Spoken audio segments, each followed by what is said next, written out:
আসসালামু আলাইকুম। ফারাক্কা বাঁধ থেকে হঠাৎ পানি ছেড়ে দেওয়ায় বাংলাদেশের নদীগুলোতে পানি দ্রুত বৃদ্ধি পাচ্ছে।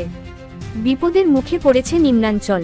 সর্বশেষ বন্যা ও আবহাওয়ার আপডেট পেতে এখনই চ্যানেলটি সাবস্ক্রাইব করুন, ভিডিওটিতে লাইক দিন এবং কমেন্টে লিখে জানান আপনি কোন এলাকা থেকে আমাদের ভিডিও দেখছেন। পদ্মা, গঙ্গা এবং শাখা নদীগুলোর পানি দ্রুত বাড়ছে। এতে রাজশাহী, কুষ্টিয়া, ফরিদপুর, রাজবাড়ী, মাদারীপুর এবং গোপালগঞ্জের অনেক নিম্নাঞ্চল ইতোমধ্যেই প্লাবিত হতে শুরু করেছে।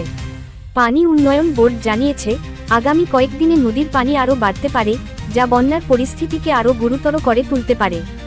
বিশেষজ্ঞরা জানাচ্ছেন, ভারত থেকে ছাড়া অতিরিক্ত পানির চাপে নদীর স্রোত বেড়ে ভাঙন এবং তীরবর্তী বসতবাড়ি ডুবে যাওয়ার ঝুঁকি বাড়ছে। ইতোমধ্যে অনেক স্থানে ফসলি জমি ও রাস্তাঘাট পানির নিচে চলে গেছে। নদীর পাড়ে বা চরাঞ্চলে বসবাসকারী মানুষদের সতর্ক থাকার আহ্বান জানানো হয়েছে। শিশু ও বয়স্কদের নিরাপদ স্থানে সরিয়ে নেওয়ার পরামর্শ দেওয়া হচ্ছে। কৃষকদের ফসল রক্ষায় জরুরি পদক্ষেপ নিতে বলা হয়েছে। পরিস্থিতি পর্যবেক্ষণে কর্তৃপক্ষ কাজ করছে এবং প্রয়োজনে আরও সতর্ক জারি করা হবে। তাই আপনার এলাকায় পানি পরিস্থিতি কেমন জানাতে অবশ্যই কমেন্ট করুন, ভিডিওতে লাইক দিন এবং সর্বশেষ আপডেটের জন্য চ্যানেলটি সাবস্ক্রাইব